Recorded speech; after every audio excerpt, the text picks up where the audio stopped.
AP మాజీ ముఖ్యమంత్రి YS Jaganmohan Reddy ఇటీవల ప్రెస్ మీట్ కార్యక్రమాన్ని నిర్వహించిన విషయం తెలిసిందే. ఈ ప్రెస్ మీట్ కార్యక్రమంలో భాగంగా ఆయన కూటమి ప్రభుత్వంపై తీవ్ర స్థాయిలో విమర్శించారు. ఇలా జగన్మోహన్ రెడ్డి నిర్వహించిన ఈ ప్రెస్ మీట్ కార్యక్రమంపై ఢిల్లీలో ఉన్నటువంటి ఏపీ విద్యాశాఖ మంత్రి నారా లోకేష్ మీడియా సమావేశంలో మాట్లాడారు. ఈ సందర్భంగా జగన్మోహన్ రెడ్డి తీరుపై తీవ్ర స్థాయిలో ఆగ్రహం వ్యక్తం చేశారు. జగన్మోహన్ రెడ్డి ఒక మాజీ ముఖ్యమంత్రి అయ్యుండి ప్రజలను కార్యకర్తలను రెచ్చగొట్టే విధంగా మాట్లాడడం సరికాదని తెలిపారు. రాష్ట్రంలో నక్సలిజం పెరిగిపోయిందన్న ఆయన వ్యాఖ్యలను ఖండించారు. ఇలా ప్రజలను కార్యకర్తలను రెచ్చగొట్టొద్దు అంటూ లోకేష్ వార్నింగ్ ఇచ్చారు. అదేవిధంగా ప్రజలు తమకు అవకాశం కల్పించింది మంచి సుపరిపాలన అందించడానికి కానీ కక్ష సాధింపు చర్యలు తీసుకోవడానికి కాదని లోకేష్ తెలిపారు. తమకు ఇంకా 4 సంవత్సరాల సమయం ఉందని, ఈ 4 సంవత్సరాల కాలంలో ఇచ్చిన ప్రతి ఒక్క హామీ కూడా నెరవేరుస్తామని లోకేష్ తెలిపారు.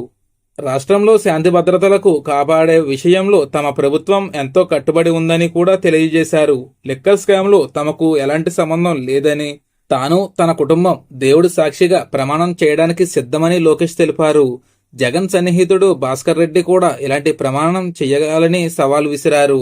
వివేకానందరెడ్డి హత్యలో జగన్కు సంబంధం లేదని వారు దేవుడి సాక్షిగా చెప్పగలరా అని లోకేష్ ప్రశ్నించారు.